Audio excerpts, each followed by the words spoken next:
OGAccountability.com. All right, we're back on OG Accountability, sitting down again with Joe Morris. We're going to continue on. Joe from Condition 1 Combat. We're going to continue on response. Speaking of response, since we put the last video up, I've had several messages. People are like, this is good. Right. I mean, we think about it. Everything in life's a response. Mm-hmm. How you respond to the cashier at the gas station, how you respond to your teachers, everything. But something that's really awesome, we were talking about what's going on at Condition 1. Man, share with everybody about the response that you're getting to the anti-bullying and the class y'all are having. Yeah, so we, like I said before, the day after school started up there in our area, we started getting phone calls from parents, whose kids were being bullied in school or something was happening in school. Yes, I mean, and, it hadn't even been 24 hours. So we decided to go ahead and put together, a Bully-Proof Heroes seminar so we can bring the kids in and start, not only teaching them self-defense skills and things of that nature, because it goes way beyond that, right? It goes into how to respond to these people, right? And for me, it always comes back to being confident. And you don't have to have an emotional response at that moment, right? If you're confident, that's a lot of what happens. If you're confident, you don't have to worry about those things because it removes the ego, right? It removes ego from that whole situation. And once you remove the ego, it makes it much easier, right? But yeah, we had a great response from the public. We are at capacity for our seminar this Saturday. We actually had to go a little over capacity because we weren't able to bring the checkout page down in time. We had some other people sign up for it before we had a chance to take it down and move it forward. So we're going to have another one tentatively here in the next 2 or 3 weeks. We'll have another one because the response has been so great.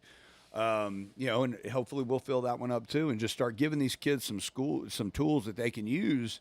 Not only in a physical altercation, because it goes way beyond that, right? We have to instill confidence in these kids. We have to teach them those responses that we talk about, right? Those emotional responses. Instead of conditioning yourself to have some kind of negative emotional response, be kind. See what happens then, right? Yeah. I know, turn the other cheek, right? It's so cliche. Right? It is, and that's a hard lesson to learn. It is, but once you instill confidence in people, I think that removes the ego from any type of conflict like that, and I think it makes it much easier for people to deal with. And it gives them an idea that the world's a bigger place than that very moment at that very time. Joe, you just said, you could write a whole book on that.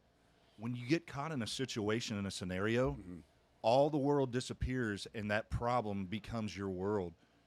Learn to look past it, and that can go to every aspect. If you're dealing with grief and you're in mourning, and sometimes it's hard to see the world outside of that problem, that situation right there. And I think what you're saying is that it gives you an opportunity to look past the problem, and you give people an opportunity for solutions. And of course, like you've said several times, the majority of the time you just learn to walk away from most situations. But sometimes, man, some of the stuff we see on TikTok and things like that, or I don't have TikTok, but they'll put the reels on other stuff. Some of these kids that are getting bullied can't get away from it. They corner them in bathrooms and locker rooms and in the school parking lots, and we're talking about school and everything that's going on. That's like with Mike Matranga. He is on the faculty side of things, of getting schools prepared. So disheartening in the world we live in, but it's awesome that students are also going to be able to get trained as well. Like, hey, this is how you neutralize a threat. And when you have the confidence to do that, you may not even have to neutralize it because you have the confidence. You're like, yeah, I have big ears. Right. My ears were huge when I was in school. They called me Dumbo. I got called every name. And now the thing about it was from my friends. That it was a different world back then, and we made fun of. But people have gotten so ruthless now. And, yes. And the mental aspect is we can make you strong physically, and when you are strong physically, and you know how to handle and take care of yourself, it really does create an emotional and intellectual response on how you deal with people and situations. Yes, absolutely. And what we want to do is we want to make sure that we are instilling that kind of confidence that keeps them from hyper focusing on that event, right, or on that conflict. I remember when I was young, okay, and a lot of people will probably remember this back whenever, I had a real high pitched voice when I was a kid, like real high pitched. And so I would always get made fun of because my voice was, and now you hear me and I sound like, I'm talking in a barrel. But, back in the day, it wasn't like that. And I would take that home and I would hyper focus on that and I would let it eat me up. Right. Until the point where I started, I would get into a dark place as well. It's because I wasn't confident. I was insecure. That was a big part of my problem growing up was insecurity. Right. So what we want to do is we want to remove that insecurity from these kids. Right. We want to remove that insecurity, give them confidence so they're not hyper focusing on events that happened at school or some kind of conflict. Because look at the chain reaction there. Right. Look at the residual effects. Not only is that kid going home and now he's having to deal with it online because there's online bullying. It's not going to happen at our house because our kids aren't going to get social media until they're 18. But they're hyper focusing on those things. They're carrying it home with them, right? And this is something they may not want to tell their parents that's going on, and they're keeping it inside. And then it goes further. Then how can they really perform at school in their academics if they're hyper focusing on some event that happened out in the by the lockers in between classes, right? You know what I mean? And I saw last year at Kaylee's middle school. There was a fight between two girls that went viral, okay? And it was horrible. It was brutal. And right then, that's whenever we knew that we're like, look, and it all started with words. It all started with the verbal conflict, which it's ego. Yeah. Ego's involved in it. That is an ego-driven scenario, an ego-driven conflict right there. Some girl said something about another girl. The next thing you know, they're fighting outside the bathroom during the lunch hour, and it got brutal. And it took teachers forever to get there and break it up. I mean, somebody could have gotten really hurt. It got to the point where one of the girls was stomping on the other girl, out in the hallway outside the bathrooms. That's horrible, right? That kind of stuff can really, really damage somebody for life. For life. For life. For life. Yes. Absolutely. And we talk about response, man. The response of this generation has changed. We got in fights when we were younger. People broke it up almost immediately, like, hey, y'all knock it out. Not now. Everybody eggs it on, and they take their phones out. They're recording, oh, kick them, do that, and it's like it's almost come barbaric in some areas. Like I was watching, have you ever heard of, oh, my dear God, World Star or something? Oh, yeah. Somebody posted a video, and it's two ladies fighting, and it's bad. This lady's slamming this lady's head on a curb. And there's people recording like this and laughing like, she can die. Yeah. And y'all are sitting here thinking, this is funny. This is a human being. And so I know people can get to the place like, well, that's just the way of the world. It's not the way of the world. Mm-mm. It used to not be that way. People's response started changing. So you're giving people the confidence. You're teaching kids on the do's and don'ts. And once you've said it so many times, once you get that confidence, your ego's gone. Yeah. You have nothing to prove then.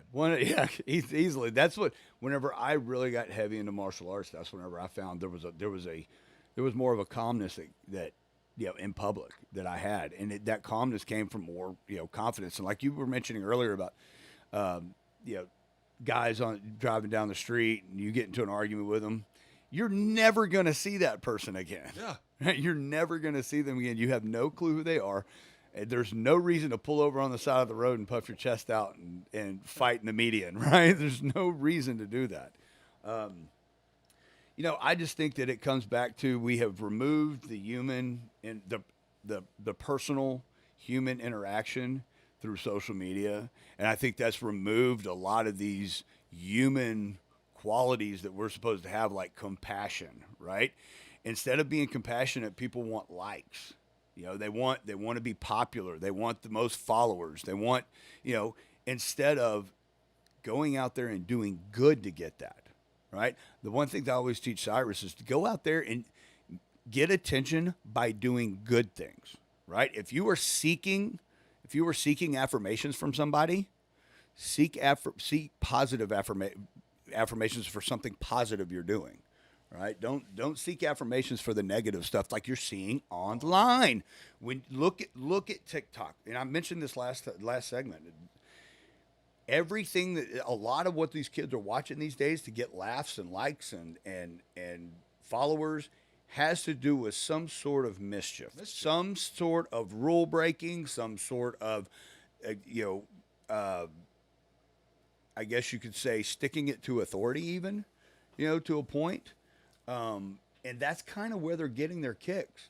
Yeah. Is by creating conflict or creating some kind of rule breaking, right? And I think that is killing our youth. I think that is killing the youth. And they've gotten to where they want vindication and validation from people they don't even know. Right. That's a lot of it too. That's what they want, is they want people out there thinking they're more important than they really are. Yeah. And the parent's job, when we're talking about response, and you're doing an amazing job, Joe. I've been there just a couple times, but I remember the first time I came and you had the kids class, and they're having a blast. And when you're having fun, everybody wants to have fun. Yep. People don't go out and have a night on the town because they don't want to go have fun. No, everybody wants to have fun. And when you make it fun, but it's also a learning environment, it also needs to be carried over into the home. The biggest learning curve and response with your kids that you'll learn is creating an open line of communication. I think I said this last time. Or maybe I didn't. Maybe I dreamed it. I don't know. If you are a super strict parent, all you're doing is raising a good liar. You're teaching your kids to be an awesome liar. Your kid's going to screw up. Your kid's going to make mistakes. Get out of that, not my kid. I am so Joe, I'm going to get on my soapbox. I am so sick and tired around the haughty moms that you think don't stink and your kid's this. And no, your kid's going to make mistakes. I've been to cheerleading deals because my daughter was in cheerleading, and I'm the big goofy dad in there. But guess what? I love my daughter enough. I'll go sit in any room with anybody Right. that has to do with my daughter. Mm-hmm.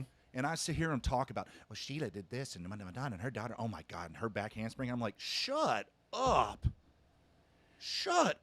That's what I wanted to say. I don't say anything, because I'm like, just keep your mouth shut, Dave. I'm just here for that little girl. That's what I'm here for. But you get in that place, well, not my kid, and then you don't create that open line of communication to your kid.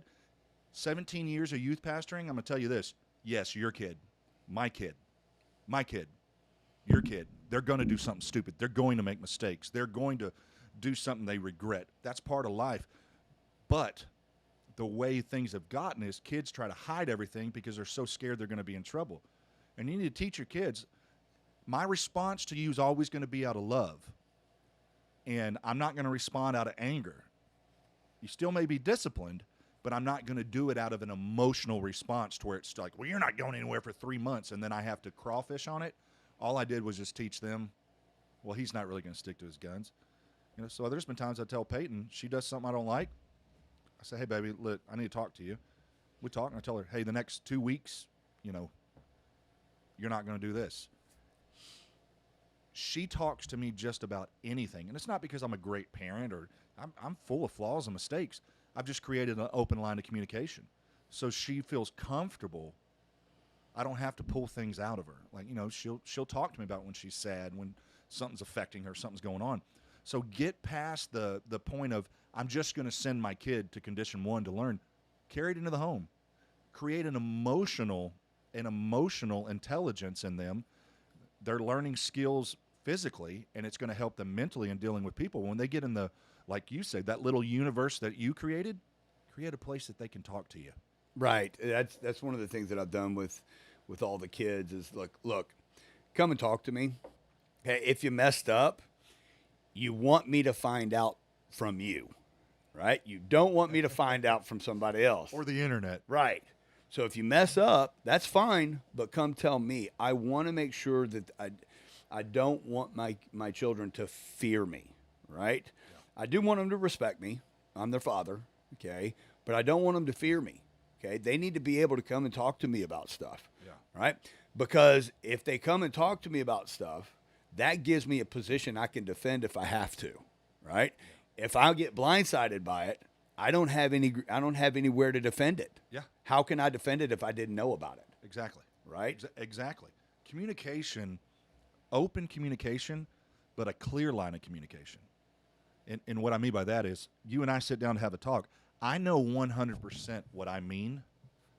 I need to learn to effectively communicate that. And wisdom, knowledge negates all stupidity when it comes to facts.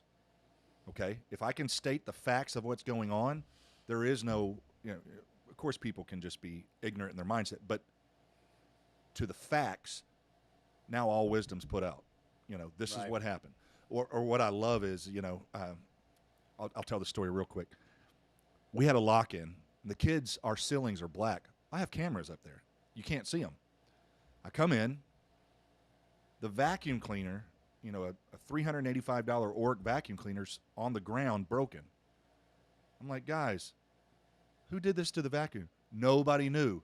45 kids in the room, boys. It was a boys' lock-in, 45 boys. Nobody knew. I just walk over. They had no clue. We have screens on the wall.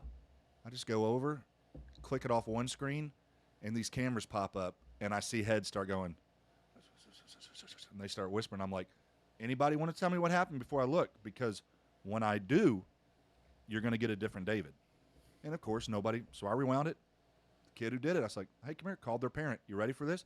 Called the parent. Hey, you need to come pick them up. It was about 11:30 at night. The mom shows up, and this was her response. Get in the car. Really? Over a vacuum? Oh, really? To you? To me. Yeah, over a vacuum. Yeah. It's not your vacuum. And it's not mine. It's the church's. It's the church's. Right. And I look back at my dad's response if I would have done that. Of course, they're a lot more old school. He probably would have whipped my donkey right there in front of her. Probably would have popped the tailgate and said, put your hands on the tailgate. Like if I had done that. Right. Like, you're going to learn. You see, that's part of the problem. Right there is the parents don't want to admit that their kid's done something, over a back. See, that drives me nuts. It doesn't matter. It could have been a pencil sharpener. It's the fact is that it was not something that was supposed to be broken. And he didn't bump into it. He picked it up and body slammed it on the ground. And I'm like, why? Now I got to tell you about this kid. Joe, I hated him. Mm-hmm. It's the only kid that's ever made me cuss in front of kids. I was 1,000 miles away with 16 kids traveling, and I actually stopped the car and I said, if you don't shut your damn mouth, but I got to brag on him. Okay, now, fast forward. Mm-hmm. So proud. Learned a trade. He's doing amazing. At a young age, got married. He's got a kid on the way. He's rocking and rolling in life. So just because your kids make mistakes and do stupid things, I just had my high school reunion, and this is what's funny. And I don't say people are judgmental, and maybe they were being. I was listening to the recording and when I was editing our last podcast, and there was something you said twice where you just said, "Well, I just don't get it." Yeah, and that's kind of where I'm at. Yeah, when it comes to certain things. So they're like, "Oh man, you did this when you were younger. You were wild," blah, blah, blah. And I'm like, "Well, yeah, I was 12 years old." Cool story, bro. And I'm like, "But you were there with me." But what's funny is your biggest critics at times. Why do we always focus on and want to please our critics? Why do we have that response as human beings? Because we want people to like us. We want validation. We want validation. We want people to like us. And I think a lot of it does come with maturity and, like you said earlier, emotional intelligence and emotional maturity. Yeah. Right? It does. I remember back whenever I was growing up, I always, when I was young, all I cared about was what people thought of me. And I let it consume me. And I tried to be somebody that I wasn't. Right? I tried to put forward this front that I was some tough guy and I was smart and I was, wanted to have all the girlfriends and wanted to, and in reality, I just wanted people to like me. But I didn't think people would like me being myself. Now, once I got older, then I realized that, hey, I'm not actually that bad of a dude if I just want to be who I am. And a lot of it came with not caring, not giving a shit what people thought. There you go. You said it perfectly. Yeah, I don't have to please everybody. I'm going to put that excerpt because you said it. Please so do. I'm gonna put it in here because it was so perfect the way you said it. Yeah, I don't. The only people that I need to please in this world is, you know, myself and the ones in my little weird universe that we have inside of our home. You know. You know, my daughter made a comment. She's been dealing with some stuff, and you know it's hard as a dad sometimes because, and as just as a parent, because sometimes you want to step in and try to fix, but you can't do that. They have to go against some friction sometimes, because if you step in, they're not going to know how to cope through life. But so we're sitting there watching the movie, and that's how I know when she wants to talk. Is there's a certain movie we've probably watched 15 times, and when she wants that movie on, but I realize here's what it is. She knows that movie so well because we've sat and talked that she feels comfortable talking with me during the movie. But then, like, if I can kind of see that little bit of emotion to where she'll be like, oh, and she'll quote what they're saying, and it kind of gives her a little bit of an out, and then she'll come back to where we're at. But so we're sitting there, and I said, you know, Peyton, I said, I'm so proud of you. You know, I'm proud of the young lady you're becoming. And so then Roman, you can't touch Peyton because Roman will come over and get in between you.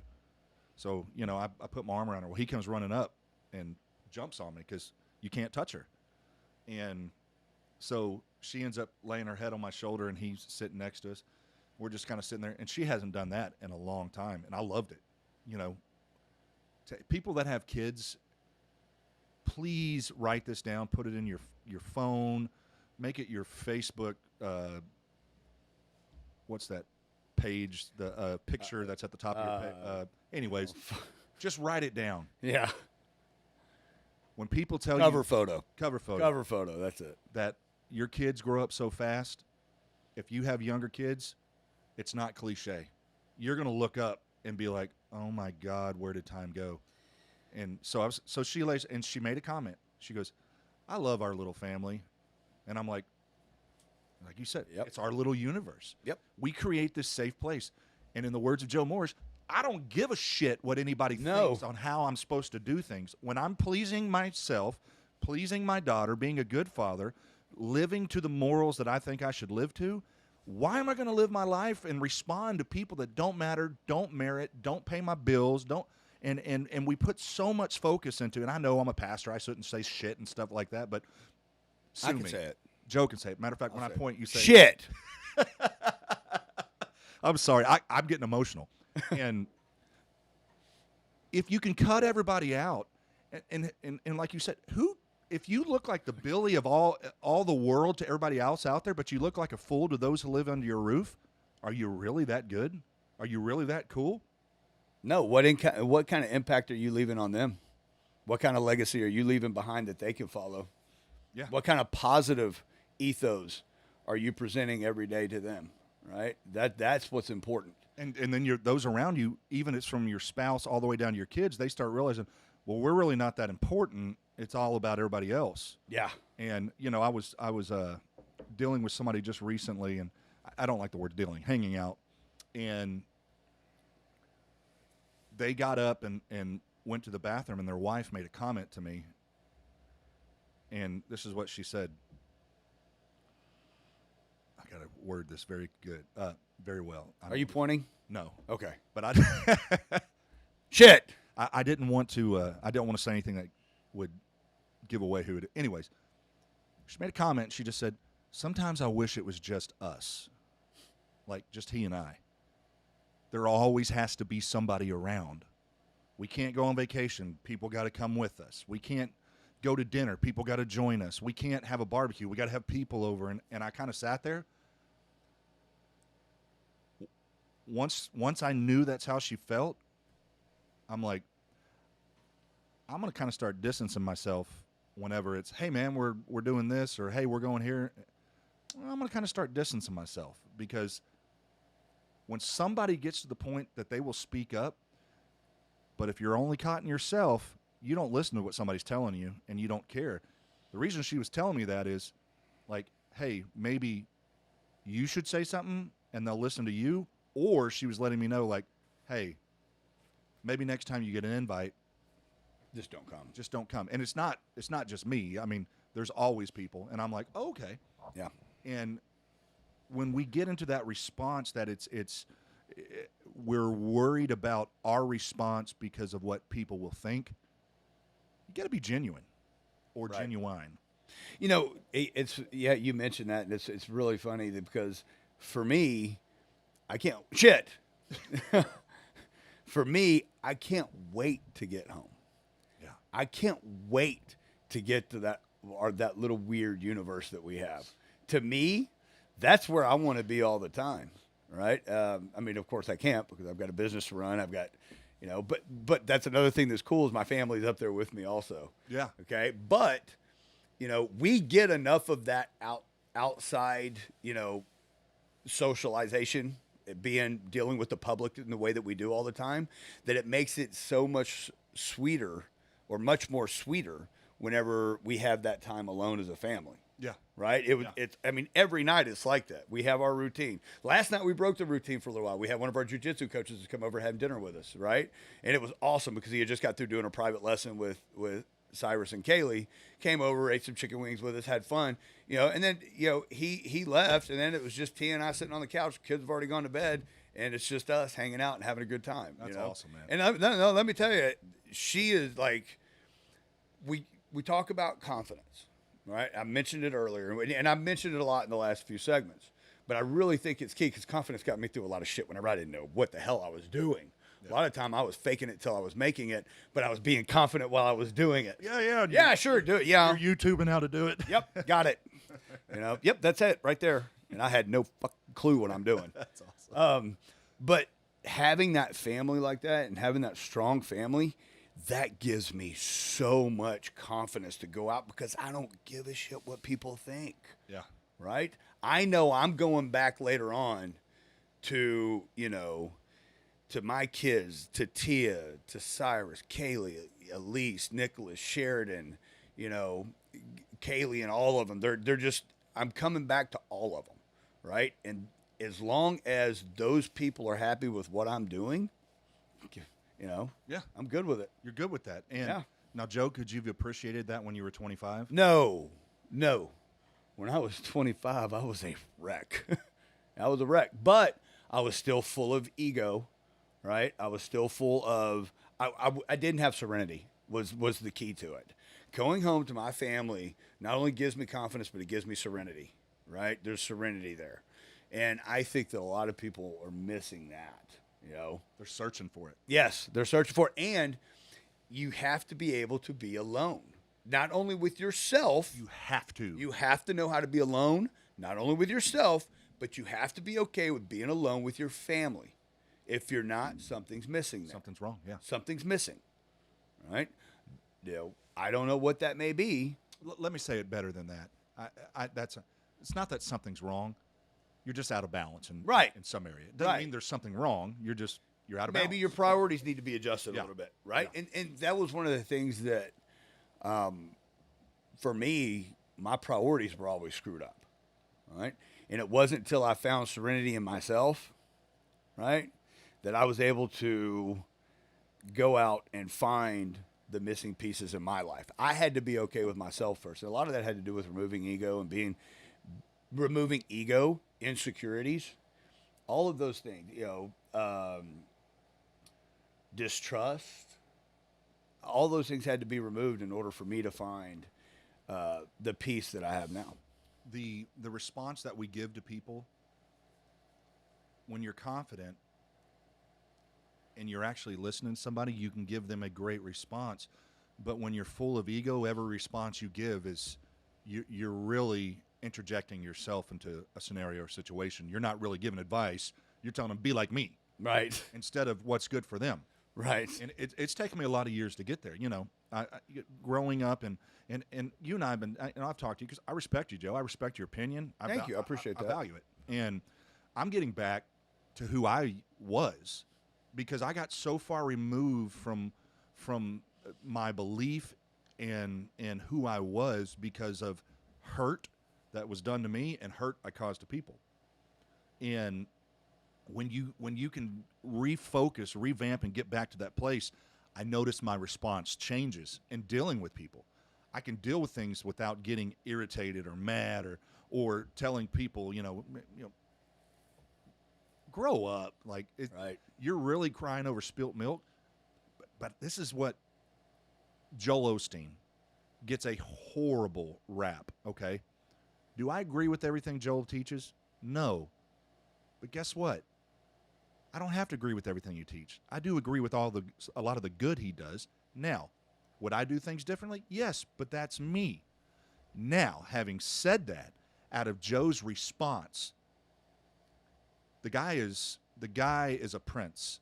He was raised, I mean, he was raised in I don't know all the struggles, but I mean, I think at 16 years old, I can't remember what age, and I don't want to say it, but somebody's like, yeah, he got a Porsche and all this, So he was raised not having a lot of struggles. And he even said it in an interview. People were like, well, you only talk about the good things and blah, blah, blah. And he looked at him and said, well, I've only had good things in my life.